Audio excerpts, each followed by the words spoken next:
प्यारे बच्चों, welcome to Brihan Mumbai महानगर पालिका शिक्षण विभाग MCGM वर्चुअल क्लासरूम में आप तमाम का बहुत बहुत इस्तकबाल है। और जैसे कि आपको पता है कि स्कूल्स हमारे फिलवक्त बंद है, लेकिन तालीम का सिलसिला रुका नहीं है, थमा नहीं है। और जो है हम आपके सामने रोज़ बरोज़ जो है नए नए लेक्चर्स के साथ जो है हाजिर होते हैं। तो वैसे ही आज का हमारा एक नया इंटरेस्टिंग सेशन लेकर हम आए हैं आपके साथ, और मैं हूँ आपकी मौलमा शेख ज़रीन सबा। तो चलिए शुरुआत करते हैं हमारे आज के सेशन की। अस्सलाम वालेकुम प्यारे बच्चों, welcome to Zareen Saba virtual studio. Zareen Saba virtual studio में आप तमाम का बहुत बहुत इस्तकबाल है और मुझे उम्मीद है आप तमाम खैरियत से होंगे और हमारी वीडियोस को बाकायदगी से देख भी रहे होंगे। जैसा कि आपको पता है, हमारे यूट्यूब चैनल पर स्टैंडर्ड 5th से लेकर स्टैंडर्ड 10 तक के साइंस के तमाम वीडियोज़ अवेलेबल हैं और आगे भी आपको ये तमाम वीडियोज़ इसी तरह से मिलते रहें, इसके लिए हमारे चैनल को सब्सक्राइब करना ना भूलें। तो चलिए देखते हैं हमारा आज का टॉपिक। आज हम देख रहे हैं आपका चैप्टर इन्हिराफ़े नूर या रिफ्रैक्शन ऑफ लाइट। ये इस चैप्टर का पार्ट 2 है।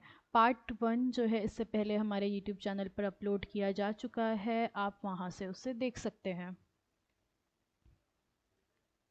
रिफ्रैक्शन ऑफ लाइट जमात दहुम के लिए स्टैंडर्ड 10th के लिए मज़मून है साइंस 1, और मैं हूँ आपकी मौलमा Zareen Saba from MCGM virtual classroom Mumbai.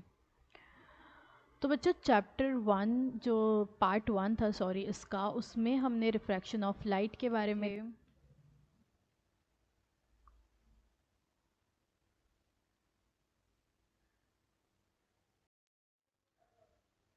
और उससे पहले हमने देखे थे कि रिफ्लेक्शन ऑफ लाइट या इन्नेकास नूर किसे कहते हैं।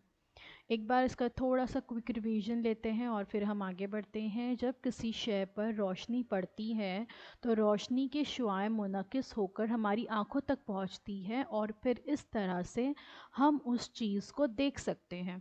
तो इसे ही रिफ्लेक्शन या रिफ्लेक्शन ऑफ लाइट या इन्नेकास नूर कहते हैं। इसका मतलब ये है कि कोई भी शय जो हमें नज़र आ रही है, दरअसल वो उस शय का पर जो है शुआएं पढ़कर मुनक़िस होकर जब हमारी आंखों तक पहुंचती है तो ही हम उसे देख सकते हैं।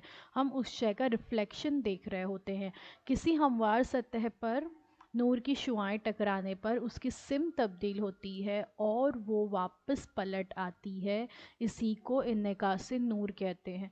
देखिए, रोशनी की मौजूदगी में ही हम किसी भी शय को देख पाते हैं। अगर किसी कमरे में मुकम्मल तौर पर अंधेरा हो और अगर हमें कहा जाए कि आप कोई चीज़ जो है छोटी सी गिर गई है, मसलन एक पेन गिर गई है, आप उसे ढूंढ लीजिए, तो आप उसे नहीं ढूंढ पाएंगे क्योंकि उस कमरे में रोशनी मौजूद नहीं है।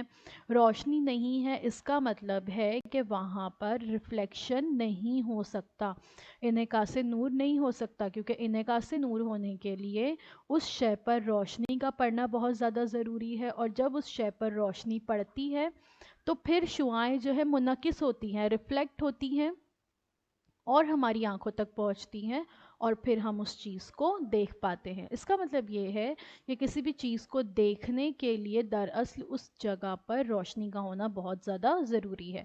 अंधेरे में नूर का इन्नेकास नहीं होता। तो ये हमने लास्ट टाइम देखे थे इन्नेकास नूर। फिर इसके बाद हमने इन्हिराफ़े नूर के बारे में भी देखे थे। जब नूर की शुआएं एक शफ़ाफ़ वास्ते से निकलकर दूसरे शफ़ाफ़ वास्ते में दाखिल होती हैं, तब उसकी सिम तब्दील होती है और इसे ही इन्हिराफ़े नूर कहते हैं।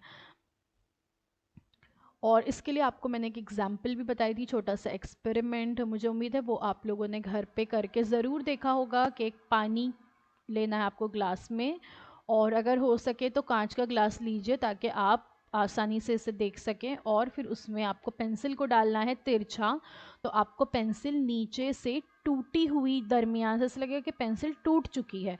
ऐसा क्यों हुआ? इसलिए क्योंकि light bands invert because the speed of light is slower in water and this phenomena is happen because of the refraction of light. इन्हिराफ़े नूर की वजह से ये होता है। आज हम इसके आगे देखेंगे। आज हम देखने वाले हैं इन्हिराफ़े नूर के कवानीन क्या हैं। देखिए, इन्नेकास नूर के कवानीन क्या है ये आपने लास्ट वीडियो में देखे। आज हम इन्हिराफ़े नूर के कवानीन देखेंगे। دیکھیے یہاں پہ شکل 6.2 بتائی ہوئی ہے کہ ہوا سے شیشے میں داخل ہونے والی شعاع. ٹھیک ہے، اس طرح کا ایک ایکسپیریمنٹ ہم نے پچھلے ویڈیو میں بھی دیکھے تھے. ایک شیشے کا مستطیل لینا ہے، اس کو یہاں پہ رکھنا ہے اور ایک شعاع جو ہے نور کی اس پہ پڑ رہی ہے اور وہ کہاں پھر داخل ہو رہی ہے؟ اس شیشے میں. تو یہاں پہ بتایا گیا کہ شکل 6.2 کے مطابق، شکل میں آپ دیکھ سکتے ہو بلو کلر میں شعاع وقوع بتائی گئی ہے اور پنک کلر میں شعاع منحرفہ بتائی گئی ہے. ہوا سے شیشے میں داخل ہونے والی نور کی شعاع کا اگر ہم مطالعہ کریں تو یہاں AN جو بلو کلر میں نظر آ رہی ہے وہ شعاع وقوع ہے اور NB جو پنک کلر میں نظر آ رہی ہے وہ شعاع منحرفہ ہے. شعاع وقوع اور شعاع منحرفہ نقطہ وقوع N پر عمود CD کے مخالف جانب ہوتے ہیں. دیکھیں یہ بار بار دہرا رہی ہوں میں، پچھلے ویڈیو میں نے بار بار یہ بات آپ کو دہرائی کہ ہمیشہ شعاع وقوع اور شعاع منحرفہ ایک دوسرے کے مخالف سمت میں ہوں گے. بالکل ویسے ہی زاویہ وقوع اور زاویہ منحرفہ بھی ایک دوسرے کے مخالف سمت میں ہی ہوتے ہیں. اگر وہ ایک سمت میں آپ کو نظر آ رہے ہیں تو وہ شعاع وقوع اور شعاع منحرفہ نہیں ہے اور نہ ہی زاویے ایک سمت میں بنتے ہیں، یہ ہمیشہ ایک دوسرے کے مخالف سمت میں ہی بنیں گے.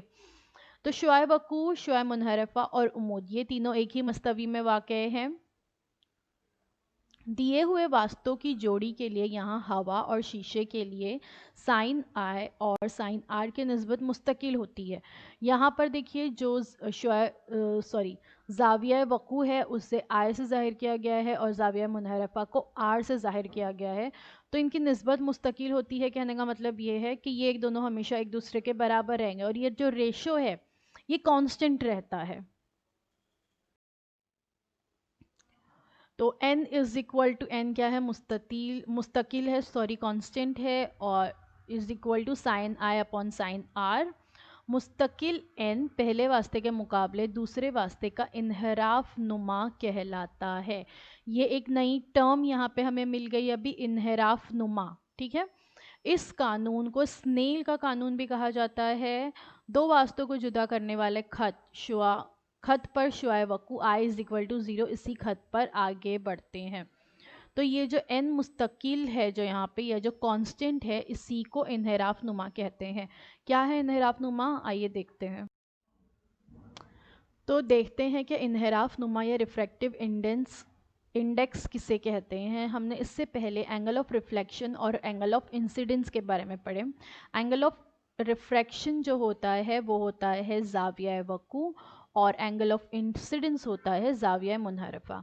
نور کی شعاع کے مختلف واسطوں سے گزرتے وقت شعاع کی سمت میں تبدیلی یا جھکاؤ جو ہے وہ مختلف ہوتا ہے. اس تبدیلی کا تعلق واسطوں کے انحراف نما سے ہوتا ہے.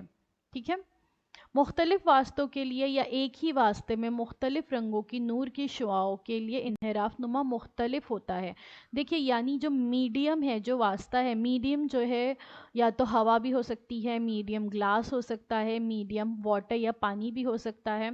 تو الگ الگ واسطوں میں کے لیے یا ایک ہی واسطہ سیم بھی اگر میڈیم ہے یعنی ہوا بھی ہے تو رنگوں کی نور کی شعاعیں، الگ الگ رنگوں کی نور کی شعاعیں جو ہے اس کے لیے انحراف نما مختلف بھی ہو سکتا ہے.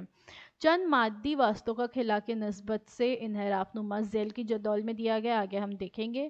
کسی بھی مادی واسطے کا خلا کی نسبت سے انحراف نما مطلق انحراف نما کہلاتا ہے. انحراف نما واسطے میں نور کی رفتار پر منحصر ہوتا ہے. واسطے میں جو نور کی رفتار ہے اس پر انحراف نما یا ریفریکٹیو انڈیکس جو ہے وہ ڈیپینڈ کرتا ہے. یہ ہم نے پچھلے ویڈیو میں بھی دیکھے تھے کہ نور کی جو رفتار ہے وہ ہوا میں زیادہ ہوتی ہے اور پانی میں نور کی رفتار کم ہوتی ہے. اب یہاں پر بتایا گیا ہے واسطہ اور انحراف نما.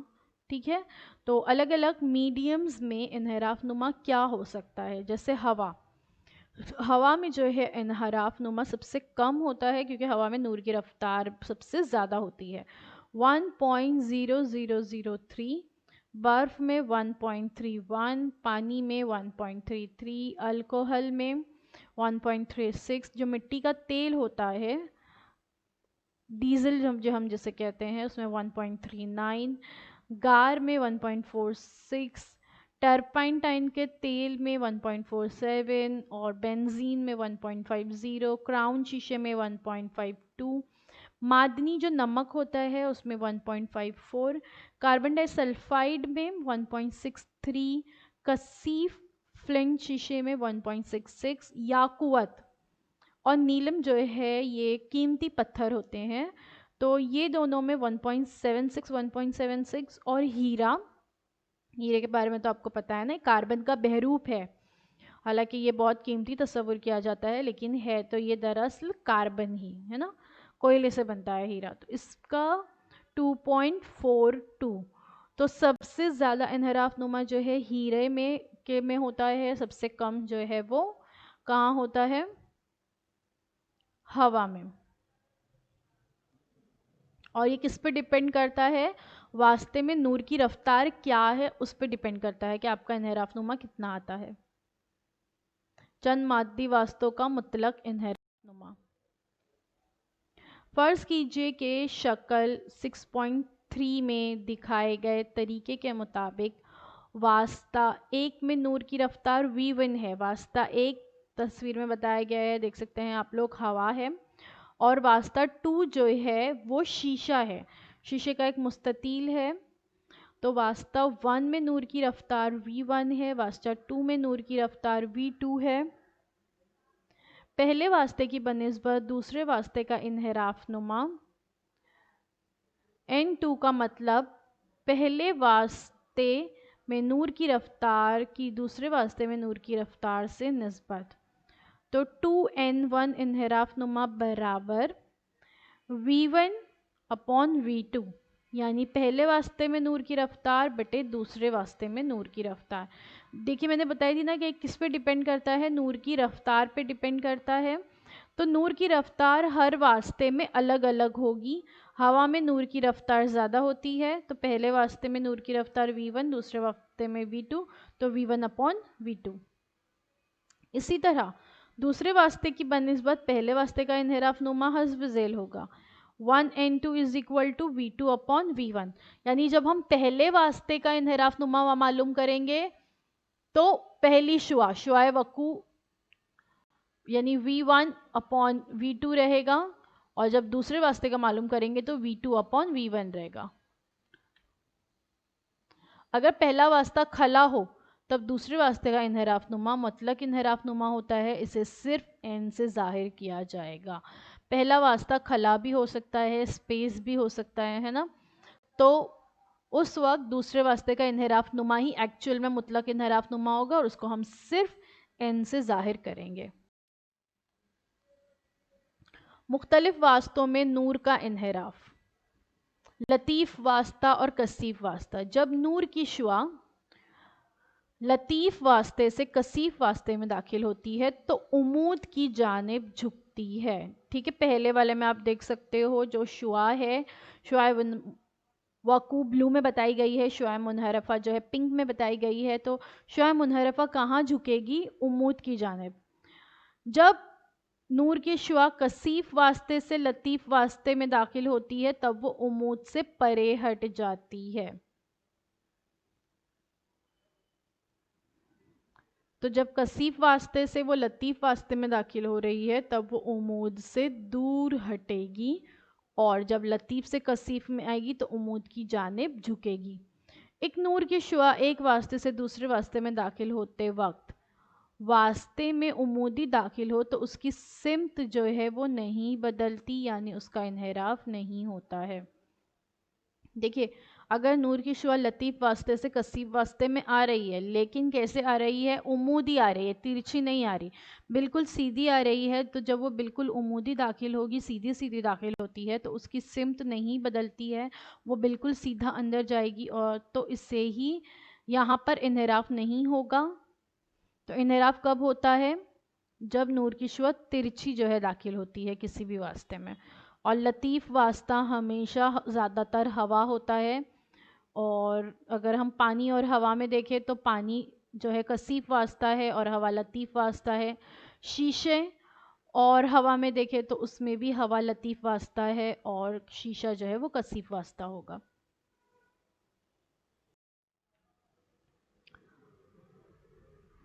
دیکھیے No, the fish is in a different location than what it appears to be. This is due to the refraction of light. As it enters the air, it bangs away from the normal. ٹھیک ہے, تو یہ کس کی وجہ سے ہوا؟ ہوا سے جو ہے نور کی شعاع جا رہی ہے اندر پانی میں, تو یہ کیا ہوتی ہے؟ بینڈ ہوتی ہے. ٹھیک ہے, تو جس کی وجہ سے آپ تصویر میں دیکھ سکتے ہیں یلو کلر میں جو فش بتایا گیا ہے, فش از ہیئر, مچھلی یہاں پر ہے. تو اوپر سے جب اسے نشانہ داغنا ہے تو اسے کہاں ڈالنا ہوگا؟ اپنی طرف. دیکھ سکتے ہیں آپ لوگ بیچ میں امود کھینچا گیا ہے, امود کی طرف جو ہے وہ جھک رہی ہے اندر والی شعاع جو وہاں سے گزر رہی ہے. تو فش جو ہے یہاں پر ہے, لیکن فش اپیئرز ہیئر, جہاں پہ تصویر میں آپ کو مچھلی جو ہے اگر جب ہم باہر سے دیکھیں گے تو وہ وہاں دور نظر آئے گی اس سے, کیونکہ یہ کس وجہ سے ہوتا ہے؟ ریفریکشن آف لائٹ کی وجہ سے ہوتا ہے. ہم نے کوئن والا ایکسپیریمنٹ بھی دیکھے تھے پچھلے ویڈیو میں.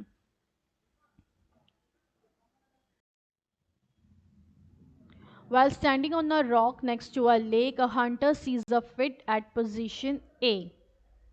Where should the hunter throw the spear in order to catch the fish? اس کو جو ہے فش پکڑنی ہے, اس نے کہاں دیکھا ہے؟ پوزیشن اے پہ. تو ایکچول میں مچھلی کہاں ہوگی؟ بی پہ ہوگی کہ سی پہ ہوگی؟ تو اس کو تیر کہاں پھینکنا چاہیے اپنا اس مچھلی کو پکڑنے کے لیے؟ یہ ابھی ہم نے تھوڑی دیر پہلے دیکھے کہ لطیف واسطے سے کثیف واسطے میں داخل ہوتی ہے تو نور کی شعاع کہاں جھکتی ہے؟ چلیے سوچئے. The actual position of fish is the position B. Since the light from the fish travels from a high index material water into a low index material air and bends away from the normal. Bend ہوگی normal سے زیادہ, actual position اس کی جو ہے وہ B ہے اور وہ نارمل سے زیادہ بینڈ ہوگی, اس کے لیے وہ ہمیں کہاں نظر آ رہی ہے؟ اے پہ نہیں ہے بلکہ اے پہ نظر آ رہی ہے, لیکن ایکچوئل پوزیشن جو ہے اس کی وہ بی ہے. تو اگر ہمیں وہاں پہ اسے پکڑنا ہے تو تیر جو ہے کہاں ڈالنا ہوگا؟ اندر کی طرف. ٹھیک ہے, سی کی طرف نہیں, بی کی طرف. تو یہ کس وجہ سے ہوتا ہے؟ ریفریکشن آف لائٹ کی وجہ سے ہوتا ہے. تو آج کے لیے بس اتنا ہی. Thank you so much for watching. امید ہے جو کچھ آج آپ کو بتایا گیا وہ آپ کو اچھی طرح سے سمجھ میں آیا ہوگا, اور انشاءاللہ اس کا پارٹ 3 بہت جلد ہمارے یوٹیوب چینل پر اویلیبل ہوگا. اگر آپ لوگوں نے پارٹ 1 نہیں دیکھا ہے تو پہلے آپ پارٹ 1 دیکھیے اور پھر یہ پارٹ 2 دیکھیے, and wait for the part 3. اگر آپ لوگوں کے کوئی سوالات ہیں تو وہ آپ ہمیں کمنٹ باکس میں کر سکتے ہیں, انشاءاللہ اس کے جواب دینے کی پوری کوشش کی جائے گی. اور اگر آپ کو یہ ویڈیو اچھا لگا تو please hit the like button, ہمارے اس ویڈیو کو لائک کیجئے, شیئر کیجئے اپنے دوستوں کے ساتھ, اپنے ہم جماعت بچوں کے ساتھ, اور ہمارے اس چینل کو سبسکرائب بھی ضرور کیجئے تاکہ آگے آنے والے تمام ویڈیوز کی نوٹیفیکیشن آپ کو ملتی رہے. اللہ حافظ. تو بچوں مجھے امید ہے جو کچھ آج آپ کو پڑھایا گیا وہ آپ کو اچھی طرح سے سمجھ میں آیا ہوگا, اور اگر آپ کو نہیں سمجھ میں آیا ہے تو ہمارا یہ ویڈیو یوٹیوب پر بھی اویلیبل ہے, آپ اسے دوبارہ سے جو ہے دیکھ سکتے ہیں, اور اپنے ساتھ جو ہے اپنی ٹیکسٹ بک ضرور رکھیے تاکہ آپ کو جو ہے تمام پوائنٹس اچھی طرح سے سمجھ میں آئے. تو اب آپ لوگوں سے انشاءاللہ اگلے ہفتے ایک نئے ویڈیو میں ملاقات ہوتی ہے. اللہ حافظ.